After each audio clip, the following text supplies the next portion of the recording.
Assalamualaikum warahmatullahi wabarakatuh. Waalaikumsalam.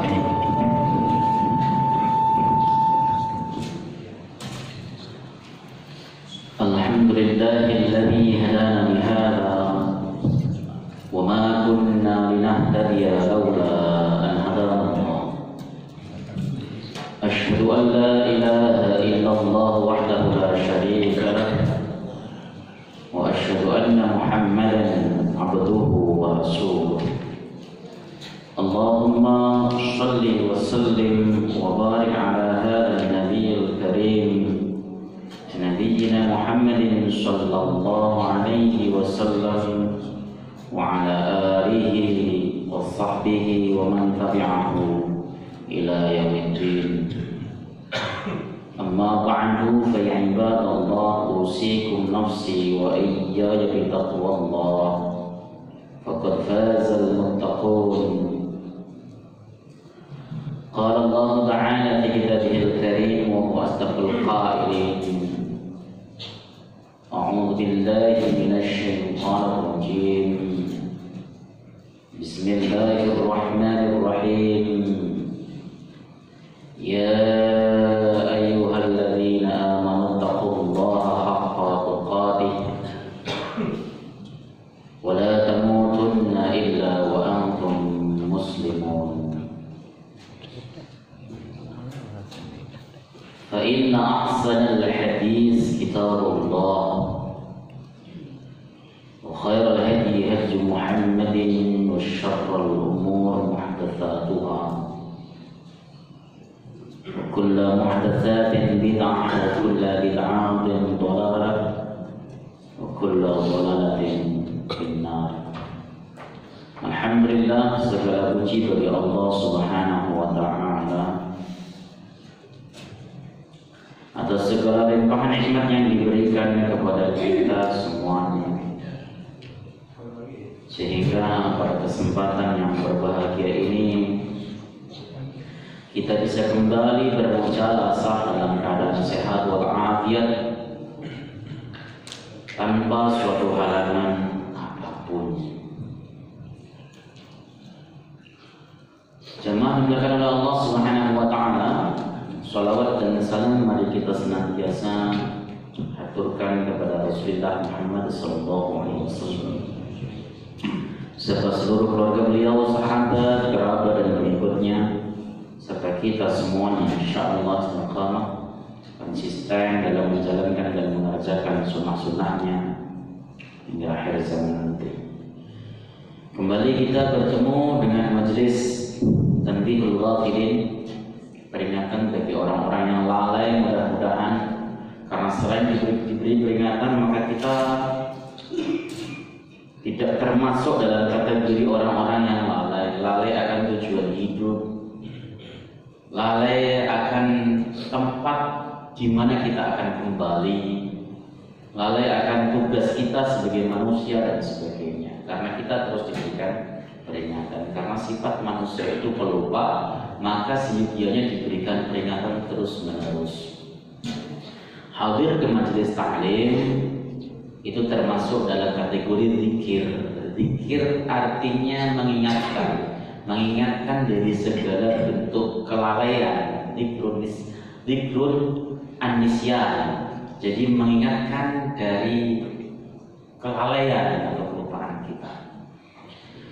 Mudah-mudahan apa yang kita bahas pada kesempatan pagi hari ini memberikan manfaat kepada kita, menjadikan kita sebagai hamba Allah Subhanahu wa ta'ala yang salih, bertakwa kepada Allah Subhanahu wa ta'ala. Bismillahirrahmanirrahim. Allahumma akhrijna min dhulumatil wahmi waftah 'alaina bil ma'rifatil ilmi وحسن أخلاقنا بالحلم وسهل لنا بفضلك وانشر علينا من خزائن رحمتك وانصرنا فإنك خير الناصرين وارزقنا فإنك خير الرازقين. ربنا لا علم لنا إلا ما علمتنا إنك أنت العليم الحكيم وتب علينا إنك أنت التواب الرحيم. Qala al-mu'allif rahimahullahu ta'ala wa nafa'ana bihi wa bi'ulumihi fid dharain. Bismillahirrahmanirrahim. Wa an Mu'adz bin Jabal radhiyallahu ta'ala anhu, dari sahabat Mu'adz bin Jabal, semoga Allah ridha kepada beliau. Sahabat Mu'adz ini merupakan salah satu sahabat Nabi yang utama, pakar ijtihad, orang alim yang pernah diutus oleh Rasulullah SAW berdakwah menuju Syam. Kalau kita lihat di dalam sejarah, sahabat-sahabat Nabi yang diutus oleh Rasulullah SAW untuk berdakwah, itu adalah sahabat-sahabat Nabi yang kelas 1. Seperti ketika orang-orang Yathrib atau Madinah pada waktu itu minta kepada Rasulullah SAW agar dikirimkan seorang guru agama yang baik, maka dikirimlah seorang sahabat hebat ahli Quran yang namanya Mus'ab bin Umair. Begitu juga ketika Rasulullah SAW hendak mendidik orang Yaman, yang dikirimkan besar dua sahabat muda, yaitu sahabat Mu'adz bin Jabal dan Abu Musa al-Ash'ari. Ya, itu adalah sahabat-sahabat mulia, sahabat-sahabat yang memiliki kedudukan hebat di hadapan Allah Subhanahu wa Ta'ala. Karena memang tugas dakwah itu adalah tugas yang sangat berat sekali. Ini dari Mu'adz bin Jabal, semoga Allah ridha kepada beliau, dari Nabi sallallahu alaihi wasallam, dari Nabi Muhammad sallallahu alaihi wasallam. Annahu qala, sesungguhnya beliau berkata, la tazulu qadama 'abdin hatta yus'alu an arba'. Ya, tidak akan terlepas dua kaki manusia hingga ia akan ditanya tentang 4 hal. Jadi seseorang itu nanti di akhirat tidak akan bebas begitu saja, kecuali dia akan ditanya terkait 4 hal, 4 perkara yang sangat vital. An umrihi fima afna, tentang umurnya, untuk apa ia habiskan. Kita akan ditanya, umur ente habiskan buat apa? Introspeksi kita ke belakang. Kita diberikan oleh Allah Subhanahu wa Ta'ala umur panjang. Kita diberikan oleh Allah Subhanahu wa Ta'ala umur yang banyak, ada yang sampai 60, 70, 80. Ya, yang hadir di sini aja ada 60 juga ada. Tapi untuk apa umur tersebut itu mayoritas kita habiskan? Apakah untuk taat kepada Allah Subhanahu wa Ta'ala, untuk berbuat baik, atau justru untuk berlaku kejahatan? Itu akan ditanya oleh Allah Subhanahu wa Ta'ala. Karena umur panjang yang diisi dengan kebajikan itu adalah suatu kebaikan yang luar biasa. Ya, dikasih panjang umur, tingkahnya saleh, perilakunya baik, taat kepada Allah Subhanahu wa Ta'ala, itu kenikmatan yang luar biasa. Begitu. Tapi kalau panjang umur tapi digunakan untuk hal yang buruk, hal yang jelek, maka tidak ada manfaatnya. Maka berdoalah kepada Allah Subhanahu wa Ta'ala, ya Allah, jika memang hidupku ini tidak ada manfaatnya, maka akhiri saja hidupku ya Allah. Tapi kalau hidupku ini bermanfaat untuk orang banyak, maka panjangkan umurku dalam ketaatan kepadamu. Berani doa begitu kira-kira? Berani doa begitu? Ngomong sama Allah, ya Allah, kalau memang hidupku nggak ada manfaatnya sama sekali, ya Allah, urusin orang, mending matikan saja saya, ya Allah. Berani nggak kira-kira? Bapak nggak berani? Dan daripada hidup nyempit-nyempitin dunia, nggak ada manfaatnya sama sekali, dibuang balik ke rumah, dipelihara, bikin sepet mata, ya, ditaruh untuk ke depan jadi imam belum pantas, taruh di belakang nyala-nyalain orang, kan? Amin, seperti itu aja. Kalau memang kita banyak manfaatnya, ada manfaatnya, ya, lebih-lebih untuk agama, panjangkan umurmu dalam kebajikan. Minta panjang umur dalam kebajikan itu termasuk hal yang diperbolehkan. Para ulama yang melarang minta panjang umur secara mutlak. Itu ba'dul ulama, sebagian ulama mengatakan tidak boleh meminta panjang umur secara mutlak. Ya Allah panjangkan umur hamba, itu sebagian ulama melarangnya. Kenapa? Karena bisa jadi seseorang diberikan panjang umur oleh Allah Subhanahu wa taala tapi berperilaku buruk. Seperti perilakunya syaitan atau iblis.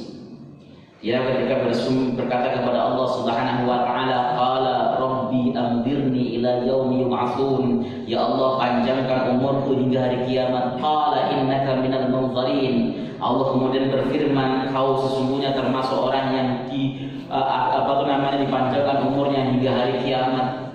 Tapi dia bersumpah malah ketika dipanjangkan umurnya, qala fa bima aghwaytani la'aqudanna lahum siratakal mustaqim. Tuhanku, karena kau telah menyesatkanku, maka akan aku tongkrongi, akan duduki jalan-jalanmu yang lurus bagi manusia. Coba bayangkan, maka iblis itu kan tersesat terus. Seperti itu. Maka kita diberikan umur panjang oleh Allah Subhanahu wa taala, gunakan dengan sebaik-baiknya. Di dalam hadis sahih riwayat Imam Tirmidzi, disahihkan oleh Imam Hakim dan disetujui oleh Imam Ad-Dhahabi. Ya, ada sebuah hadis anna rajulan sa'ala ila Nabi sallallahu alaihi wasallam qala ayyun nasi afdal ayyun nasi khair qala man tala 'umruhu wa hasuna 'amaluhu wa qala thumma qala ayyun nasi syarr qala man tala 'umruhu wa sa'a 'amaluhu. Ada seseorang bertanya kepada Nabi sallallahu alaihi wasallam, ya Rasul, orang seperti apa sih yang paling baik itu? Nabi mengatakan orang yang panjang umurnya dan baik amalnya. Panjang umurnya, baik amalnya. Kita masuknya kayak gitu gak kira-kira Pak? Alhamdulillah kalau itu.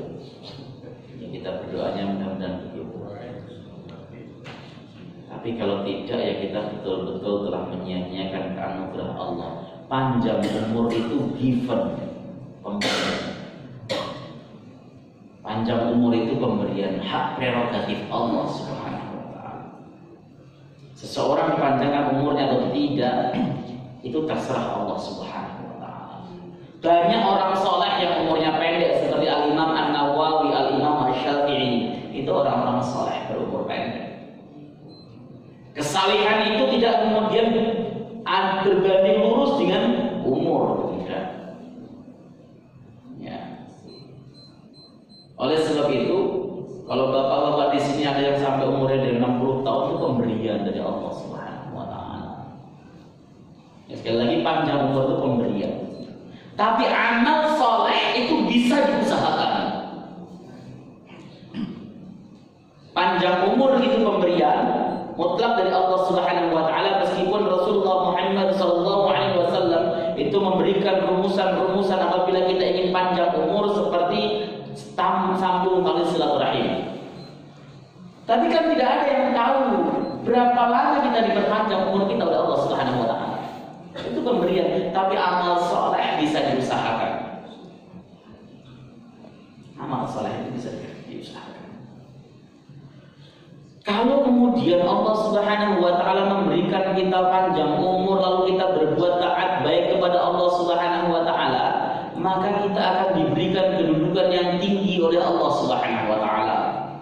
Di dalam sebuah hadis riwayat Imam Ahmad, ini saya baca dalam kitab Syarhus Sudur karangan Al-Imam As-Suyuti. Jadi ceritanya dari Abu Hurairah, Nabi Hurairah radhiyallahu taala anhu, anna rajulaini min bani Huyai bin Khud'an aslama ma'a Rasulillah sallallahu alaihi wasallam. Ada dua orang dari Bani Huyai dari kabilah Khud'an yang masuk Islam di hadapan Nabi sallallahu alaihi wasallam. Fastashhada ahaduhuma wa ukhiral akhar sanatan. Kemudian salah satu dari keduanya tersebut mati syahid, lalu salah satu saudara tersebut mati setahun kemudian. Jadi ada dua orang masuk Islam bareng-bareng, ibadahnya setara, sekelas, tapi yang satu mati syahid. Mati syahid itu kematian yang luar biasa. Tidak ada kematian yang lebih mulia dibanding dengan mati syahid.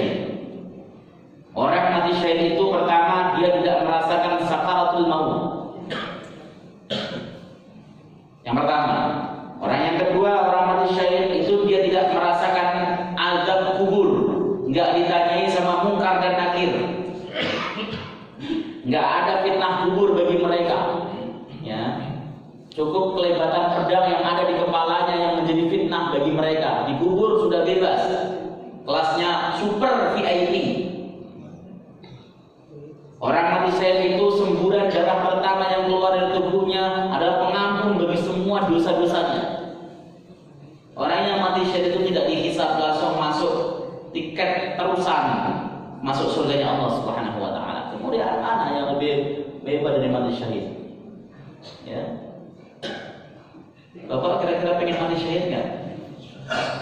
Pengen enggak? Yang pengen mati syahid saya doakan mati syahid beneran. Amin.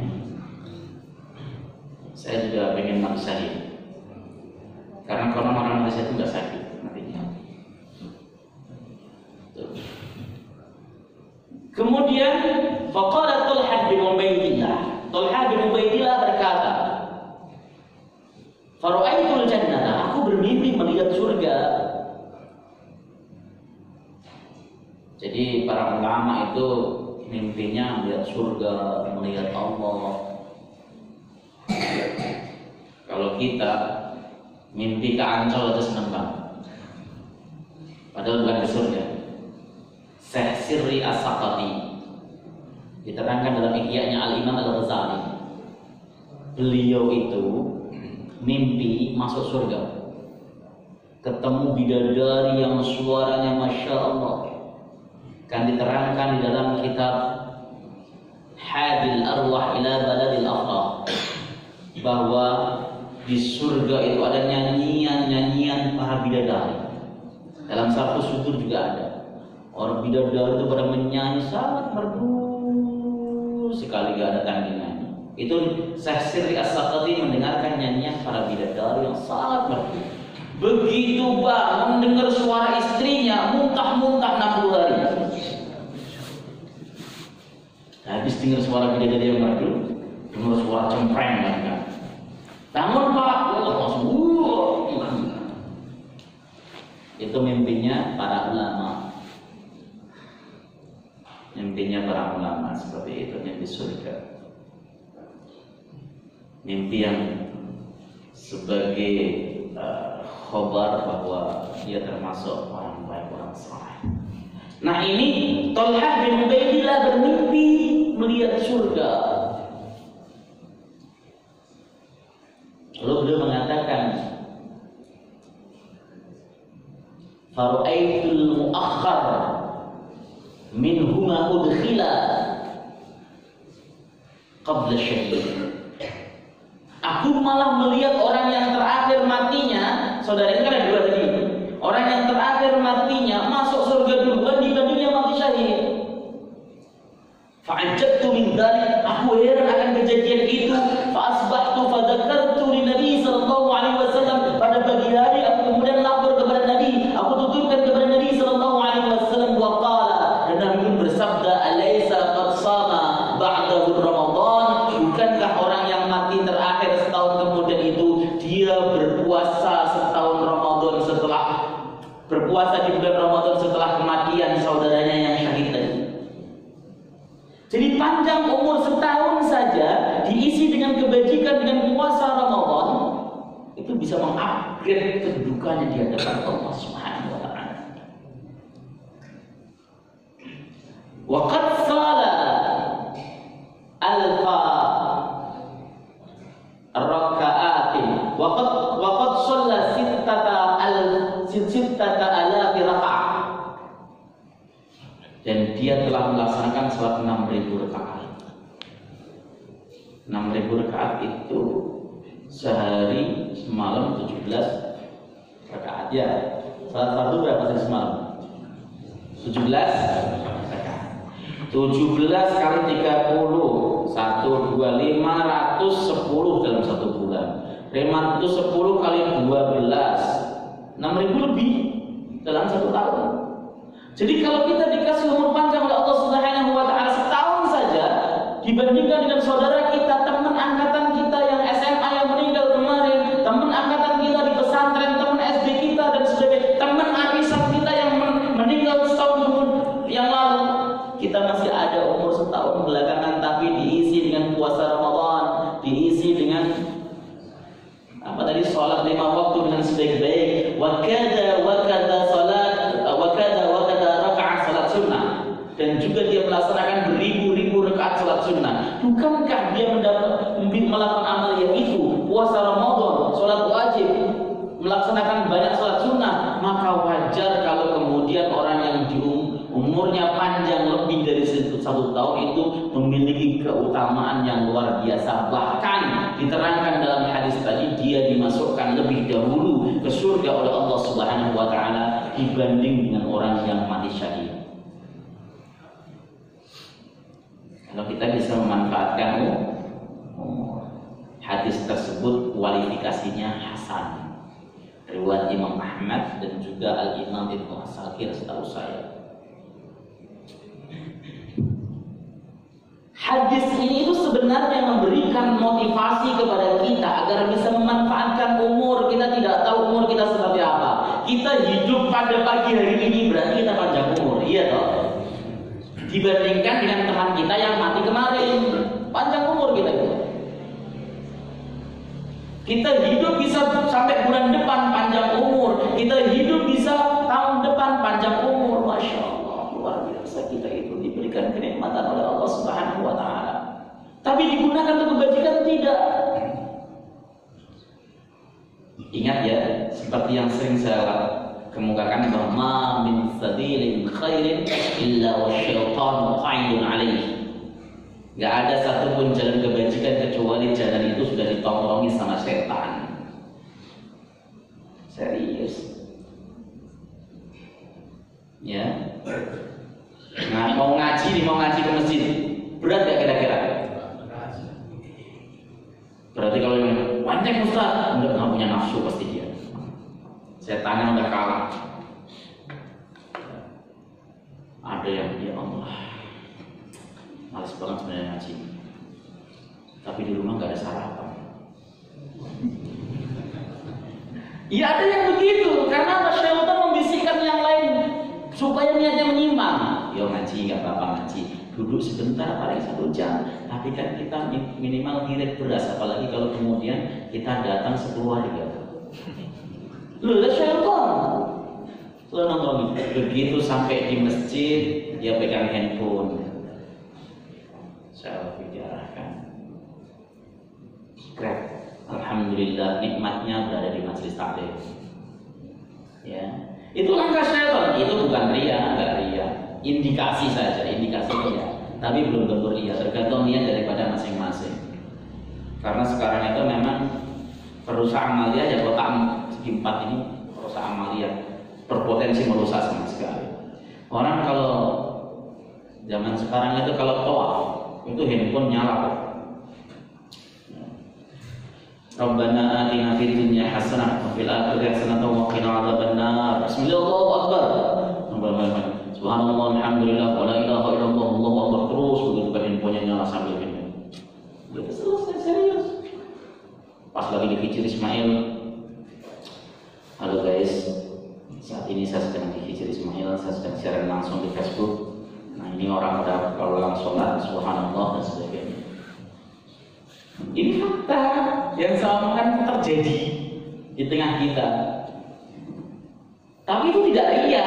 Kata siapa ria? Ria itu suatu urusan hati. Tapi indikasi ria, syaitan akan memiliki kesempatan banyak untuk bisa menyesatkan kita. Karena semuanya sudah ditongkrongi sama syaitan. Maka menggunakan umur sebaik-baiknya itu sulit. Sholat 5 waktu berat, luar biasa. Ada yang sholat tapi terpaksa. Ya Allah, baru aja masuk rumah udah azan ya. Begitu. Ada yang terpaksa. Apalagi kalau tidurnya baru jam 2 gitu. Ya Allah, belum pulas, udah subuh. Syaitan Allah itu nggak mengizinkan kita untuk menikmati umur kita dalam kebajikan. Itu diingat-ingat. Makanya kemudian kita nanti akan ditanya, untuk apa umurmu kau habiskan? Untuk baca Quran, berarti sudah khatam berkali-kali, karena Quran itu wajarnya itu dibaca, kalau dibaca dengan rutin itu 1 bulan khatam sekali. Untuk baca kitab, berarti sudah banyak kitab yang sudah dibaca. Ya. Introspeksilah. Mata yang kita punya ini lebih banyak kita gunakan untuk melakukan perbuatan maksiat atau perbuatan taat. Ya. Kita lebih sering melototin handphone kita atau justru melototin mushaf kita? Kalau main Facebook, WA bisa 1 jam, kuat mata nggak pedih. Baca mushaf 1 lembar, mata udah berat, cepet banget ya Allah. Apa bapak begitu juga? Sama. Ya. Tapi begitulah. Makanya orang di zaman akhir itu harus sambung pakai kacamata minus kenapa ya? Baca mushafnya kurang. Makanya kalau yang pakai kacamata baca mushafnya kurang ya. Udah nggak usah protes kayak saya berarti. Yang nggak pakai kacamata berarti baca mushafnya bagus. Alhamdulillah. Ini sekaligus nyindir sebenarnya. Karena banyak orang yang nggak pakai kacamata nggak pernah baca Quran bukan. Maka ketika kita kemudian diberikan panjang umur oleh Allah Subhanahu Wa Taala, manfaatkan dengan sebaik-baiknya. Di dalam riwayat lain dikatakan li tasbihihi wa tahlilihi wa tahmidihi, karena tasbihnya, tahlilnya dan tahmidnya. Karena orang yang diberikan umur panjang, kenapa dia mendapat kemuliaan dari Allah Subhanahu Wa Taala? Karena dia lebih banyak membaca tasbih. Subhanallah, subhanallah, subhanallah, subhanallah, subhanallah, subhanallah, subhanallah. Zikirlah Pak yang banyak. Penuhi waktu kita dengan zikir. Subhanallah, subhanallah. Orang yang banyak zikir itu sedikit suka ngobrol. Orang yang sering gampang dikit-dikit ketemu temannya ngobrol sampai berjam-jam, zikirnya biasanya sedikit. Ustaz, saya ngobrol sambil zikir nggak bisa. Ngobrol sambil zikir itu gimana caranya? Bapak, besok ada acara begini, hatinya sambil zikir bisa? Sulit. Kita nggak seperti Nabi. Berzikir yang baik. Penuhi hati kita dengan zikir, sehingga syaitan laknatullah alaihi tidak akan masuk ke dalam hati kita. Itu yang pertama.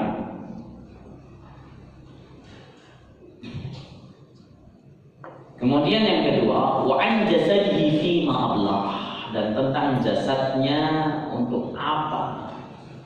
Apa itu namanya? Dia itu sampai rusak. Ya sampai ya rusak. Kita gunakan jasad kita untuk apa kok sampai rusak ini? Jasad-jasad sudah mulai rusak itu ketika dibuat berdiri lutut rengkat, kata gitu kan mulai rusak. Oli-olinya sudah mulai habis. Itu kita gunakan untuk apa? Kalau untuk melangkah ke masjid akan dihitung sebagai suatu kebajikan. Setiap langkah kita ke masjid, asarnya itu bekas telapak kaki saja, itu akan ditulis oleh Allah Subhanahu Wa Taala. Wa naktubu ma qaddamu wa atharuhum, akan kami tulis amalia-amalia kalian terdahulu dan asar-asar kalian. Itu kan asbabun nuzul ayat itu. Ketika ada sahabat yang rumahnya jauh dari masjid, usul kepada Nabi Muhammad SAW, ya Nabi, rumahku jauh dari masjid, aku kerepotan kalau datang ke masjid, maka aku ingin minta izin untuk pindah dekat masjid.